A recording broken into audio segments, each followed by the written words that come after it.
Hello. Uh, I am apparently feeding live, but I have no idea. We're just waiting for the technical director to let me know that I'm definitely live. So, a little bit of background about myself. I've been teaching freediving for 20 years now, but more importantly, I've been coaching freediving for 17 years. And there's a big difference between teaching and coaching. Teaching, I will teach you new skills, and coaching, I will help you develop. And I can't teach you to be a good freediver. I can only lead you. A coach will lead you to being the best that you can.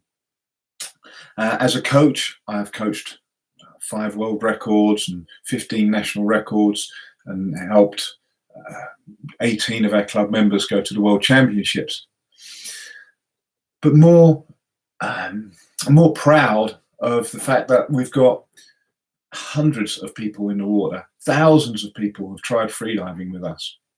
Anybody can freedive. We've had people who are scared to put their face in the water, and they've gone out into the ocean or into lakes and freedived and enjoyed being in the sea. And that's what I feel is important. And we can't teach that sort of thing. You can only coach somebody. You can teach them the skills, and then you can lead them to be the best that they can. And for me, my biggest success, or our biggest success as a club, as an organization, is that we've helped thousands of people to be the best freedivers that they can. And this comes through group activities in the club and coaching, a group coaching, if that can be a kind of thing, where we generate a situation where people feel comfortable and they feel valued, and therefore they go forward and do the best they can. So NoTanx, we're based in London. And London's pretty landlocked, so we have pool sessions. Pool sessions as 5 times a week, 8 times a week. We have 8 pool sessions a week, based mostly in London. And we try and make the most of those sessions. And this is what we're going to be talking to you, this is what I'm going to be talking to you about this tonight. And equally well, I'm going to be talking to you for the next 10 days, so weekdays, Monday to Fridays at 7:30 on this channel, and we're going to go through different parts. So for every session, we're going to talk about coaching and how you can have your own coaching, help yourself in your own coaching. Then we're going to talk, I'm going to tell you some NoTanx theory. So our system of how apnea can be viewed and how you can develop your freediving in that system. Then we're going to do a guided exercise, so hopefully you guys out there are going to join in. So we're going to do it as a group, so however many people are going to be live, we're going to be doing it together. And then I'm going to give you some homework to do, and homework's going to be some theory to go away and do, and an actual practical exercise. So while we're in lockdown, while we can't get out of the house, I'm going to give you some exercises that you can do dry, either with a buddy or solo if you're in a house of non-freedivers. So without further ado, I gave some homework to the NoTanx members online over the weekend. I said you should get out and get a copy of Matthew Syed's Bounce book. Now this, I have bought so many copies over the years. I give them to every instructor as soon as somebody becomes an assistant instructor with NoTanx. So they've been training with us for maybe a year, 2 years, and then they start on the instructor program. So after again another year, maybe 2 years, so they've been in the club at least 3 years before they're an assistant instructor, and then they get a copy of Bounce by Matthew Syed. And so get a copy, and unfortunately Waterstones is shut, so it'll have to be Amazon. Get yourself a copy. It's a really good read, and it actually explains how we perceive learning and how we can maximize our learning. So Matthew Syed, fantastic writer, high-level table tennis player from the UK, and really breaks down, well, on the front it says, the myth of talent and the power of practice. So he breaks down how we learn. And so, inspired by his book, we go into the first section. So we have 10 key points of what Matthew calls purposeful practice. So here we have, oh my gosh, we have the 10 words, 10 points that we're going to cover in these 10 sessions. So today we're going to pick one, and then we're going to talk about it, and hopefully by the end we'll be able to see the interaction between the 10 different points. So tonight we're going to look at meaningful practice. Okay, meaningful practice. Matthew Syed calls it purposeful practice, but tonight we're going to look at this meaningful practice. So I'm going to quote Matthew because I'm advertising his book for him, so hopefully he doesn't mind me quoting him. He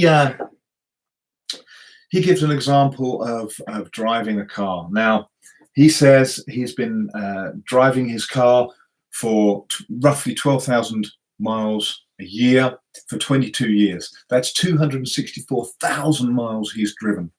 And he's driven, when he wrote the book, 10,000 hours. Now, some of you may have heard that expression, 10,000 hours. If you're going to become an expert at anything, you have to do it for 10,000 hours. Well, Matthew says in his book, he said, I've driven a car for 10,000 hours. Does that make me an expert driver?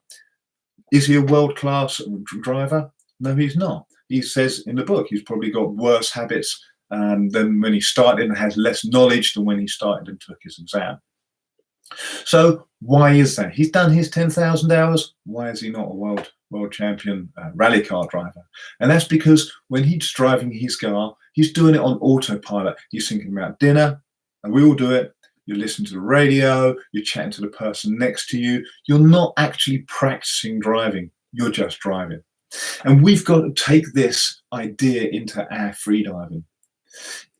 If we just swim up and down with no objective, it's not purposeful, it's not meaningful, has no objective, and therefore we're not going to progress. So we really have to have an objective. Every exercise we do, every time we decide we're going to hold our breath, there has to be an objective.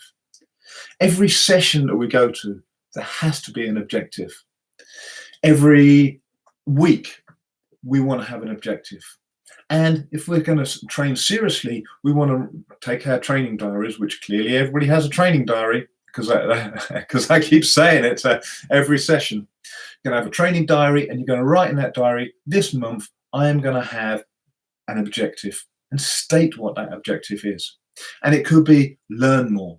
It could be get more technical with my turns. It could be go on poolside and interact with other people who are training from the side of the pool. So it gives you a different perspective. Anything. Just take that diary right in there. This month, this is what I'm going to work on. So later in the week, we're going to talk about some of the other words that will relate to our objectives. Meaningful practice that has to have an objective. We're also going to say how we can set them. So we're going to talk about achievability. We're going to talk about feedback. What else? Honesty. Well, luck, motivation. All these things that we're going to talk about in the weeks to come. And at the moment, meaningful practice is where it's kind of focused on. Now, I've told you now that I want you to have an objective. And the first step of this is I want you, in fact, you need to get anything out of this, you need to internalize your motivation. You need to think, why are you doing it? And this goes back to my very first point of I can't teach you to be a good freediver. I can only coach you there. You have to have the motivation. It has to be internalized by you. Then you can set your objectives. I can help you. A coach can help you. They can lead you. They can give you some ideas. They can answer questions. But motivation has to come from you, no matter what exercise or what pastime or skill you're trying to learn. Okay, so that's a general coaching theory session completed. There's 10 key points which we're going to cover every day. So this day 5, and then this week 5, and then next week 5. So it'll be 10 of those points.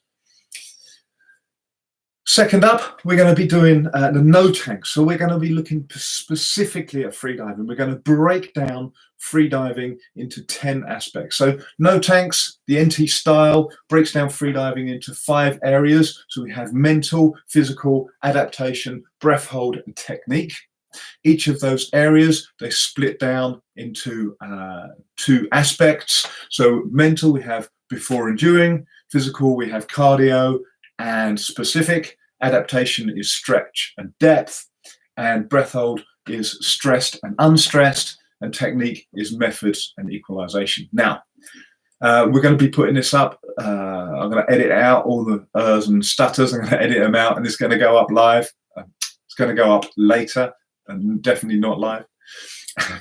And so you can go back and write those down if you need to. If you've done the NoTanx Foundation course, it's in the Foundation course booklet. The first session we give you, we tell you the 10 aspects and allow you to work out how you want to fit them into your training.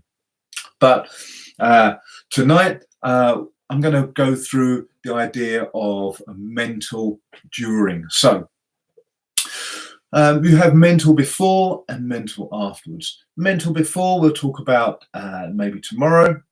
And that's your relationship with the dive before the dive. The mental aspect during is what you do during the dive. Now, we really want to internalize the skill. We want to allow the skills that we're learning and developing to be internalized so we don't have to think about them. So if we go back to my example of Matthew Syed driving his car, he doesn't think about it, he just drives his car. We all do it. We drive a car, listen to the radio. We're not thinking about, we're not interacting with the thought process of driving. We just drive. And that's how we want to be with freediving. But during training, we really want to interact with the exercise, really think about what we're doing and tweak the exercises with the objectives that we've already got. Then on, as we call it, competition day, or when you're on holiday, or when you want to take that photograph and you have to get that dive right, you can do the dive without thinking about the skills. You've internalized them. So the skills are internalized, but mentally you have to have a plan for what you're going to do mentally. So this is our aspect that we're going to look at today, which is mental during. So during the dive, what are you going to think about? Well, there's a bit of a dichotomy going on here. You've got the skills which you need to perform, which I've said you're going to have to internalize them. And then you've got this aspect of mental during, that what are you going to think about?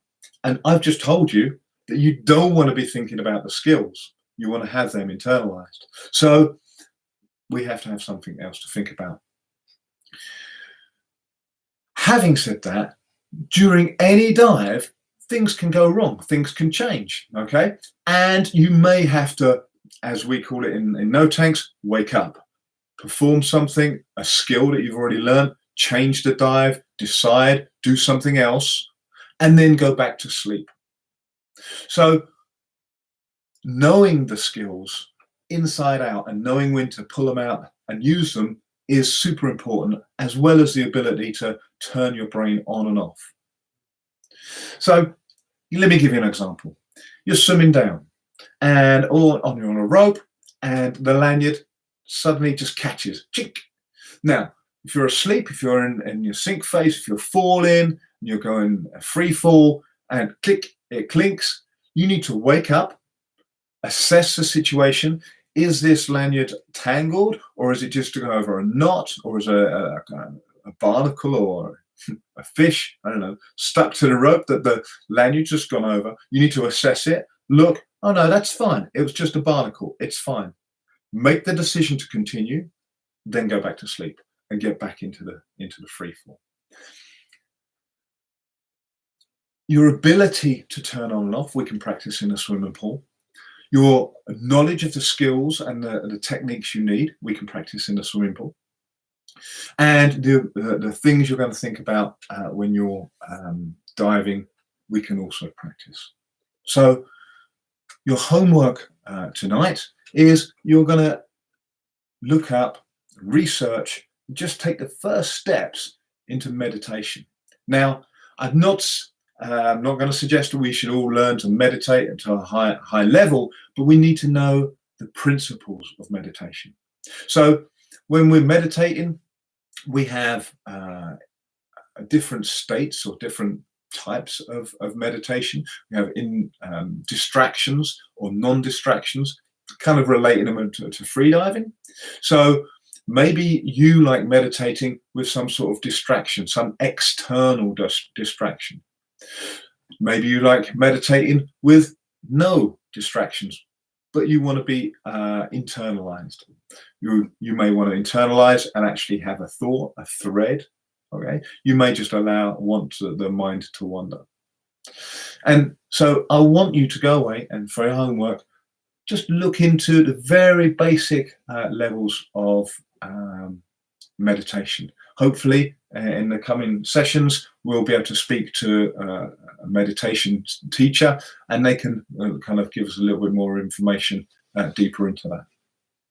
And that's our sleep state. That's where we want to be on the dive when we're sleeping. Then we wake up, perform a skill, whether it's a turn, whether it's a tag grab, whether it's a photo take, whatever it is, perform the skill, then go back to sleep. Whether it's swimming up, whether it's sinking down, whatever it is.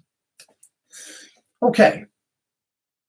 So that's mental during. I'm just checking on my board. So that's mental during.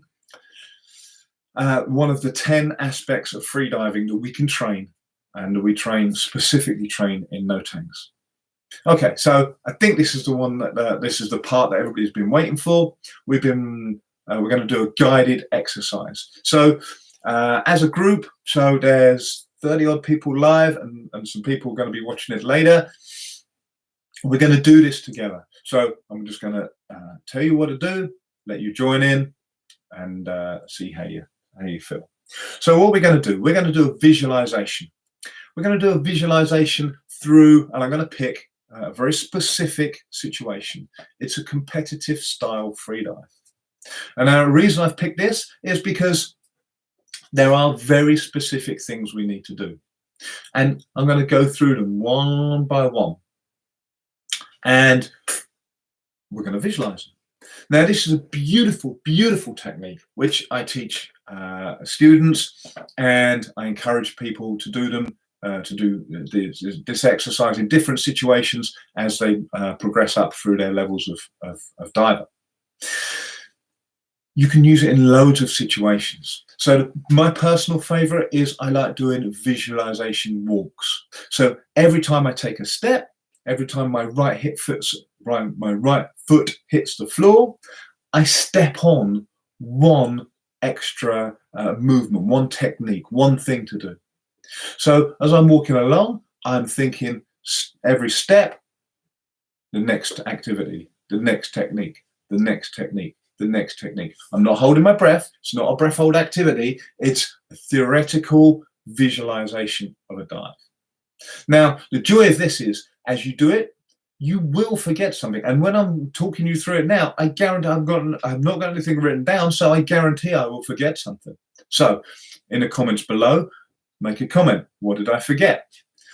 And the more you do it, you will remember smaller and smaller things. So the first time you do it, you may only walk, say, 20 paces. But no, I forgot this. I've got to add it in. So you do it again. And it may be 24 paces. I forgot that. I've got to add it in. And eventually the walks get longer and longer, but more and more detailed. And for you, it's darned awesome because you are practicing those skills in the right order.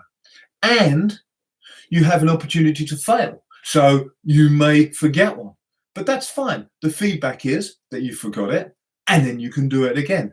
Repeat it, repeat it, repeat it. And when I do it as a walk, I will do 2 dives in one direction, turn around, 2 dives back, and I end up back at my house. So you can do this on the way to the shops. If you're walking to the shops, which I suggest you do, you don't want to drive, you get, and in lockdown, you don't get much opportunity to walk and get out there, so walk to the shops. Some people still got opportunities to walk in the park. Fine, you can walk in the park. You can do it sitting down, as we are going to do it now, eyes closed, and just do it visually like this. It's entirely up to you. You can do it anywhere. If there's a pattern, like walking, steps, or I don't know, clickety-clack on a train, I don't know, then that's going to help you. And it's also going to push you on to the next thing. So if you're sitting there just thinking, it's very easy to get distracted and go, oh yeah, I've got that thing, oh yeah, as opposed to, no, the next thing has to happen now. No, the next thing has to happen now. The next thing has to happen. So when you're walking, it forces you into that. So without further ado, I want you to sit nice and comfortably, push your bum back into the seat, sit up nice and straight, shoulders relaxed, elbows heavy, eyes gently closed. Breathe through the nose, in through the nose, out through the nose, 5 in, 10 out. Nice soft breath. Remember, the breath is a silken thread with which we control the entire body. Remember back to your foundation course where we start introducing numbers, and colors, textures. No pause at the top of the breath, no pause at the bottom of the breath. Super smooth.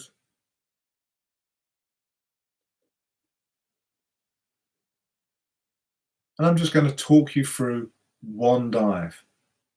So I'm going to try and keep a rhythm, and I'm going to try and keep up with that rhythm.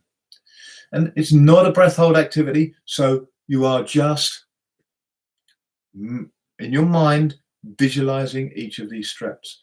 And if you don't know one of the steps, if I say something that you don't understand or you've never heard of, or it's called a different name that you've never heard, that's fine. This is on YouTube. You can go back, you can make a note of it, you can go away and look it up. You will not forget it. If you look up something, if you interact with that information, you won't forget it. So, eyes closed, bum back, straight, shoulders back, elbows heavy, breathing through the nose. And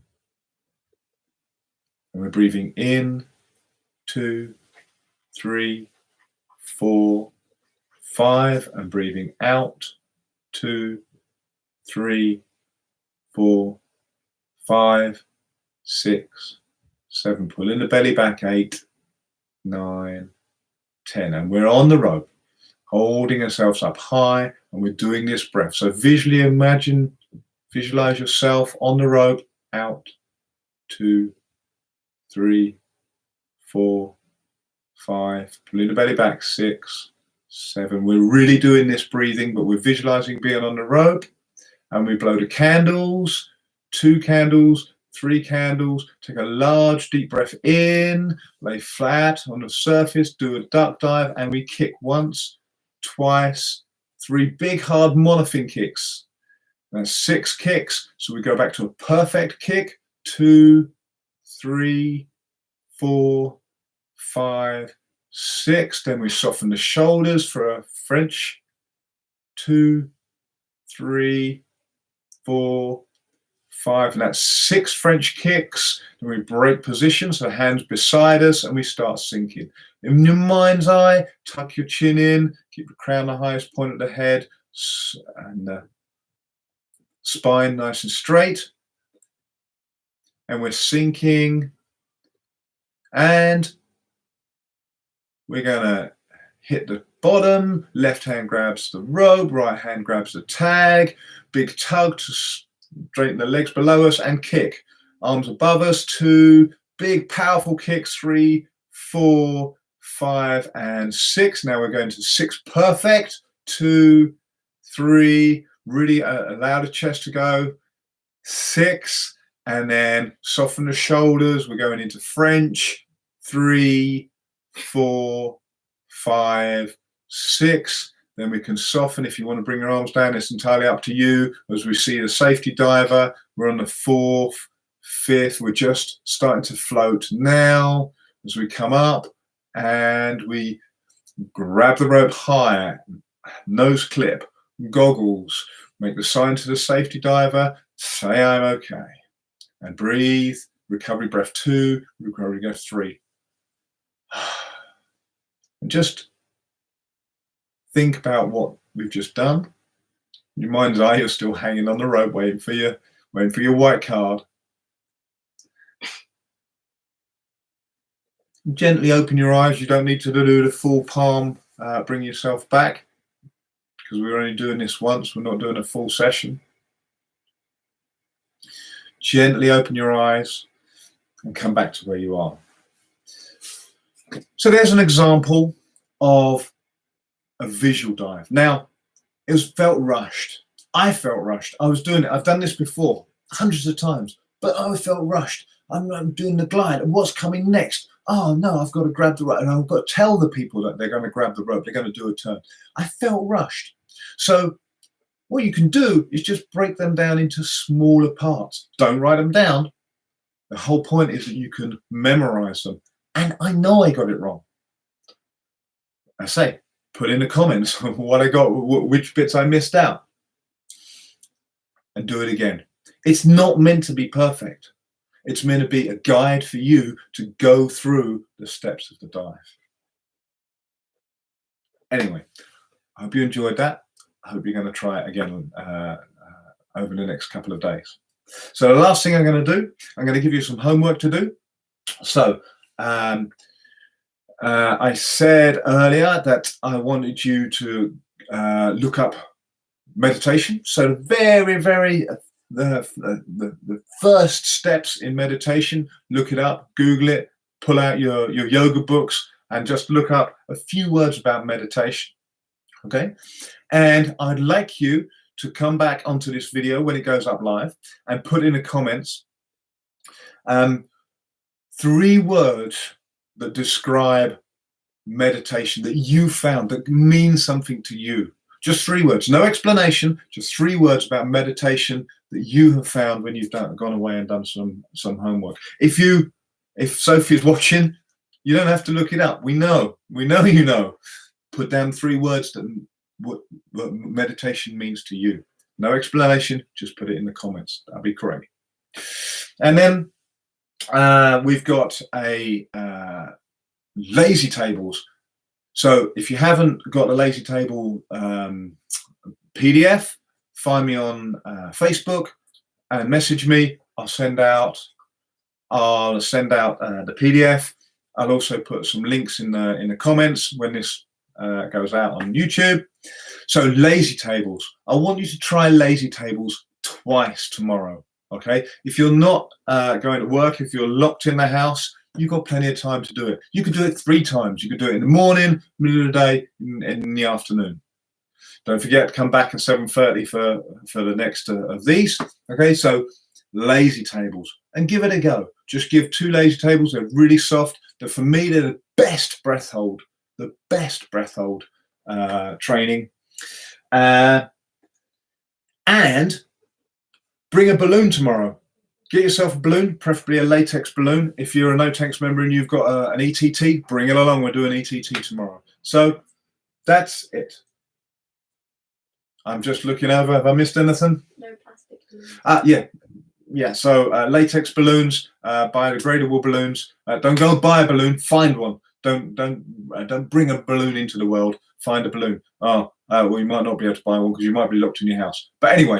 It's been fantastic. I've gone over time quite a bit, but hey, hope you enjoyed it, and I'll see you tomorrow night.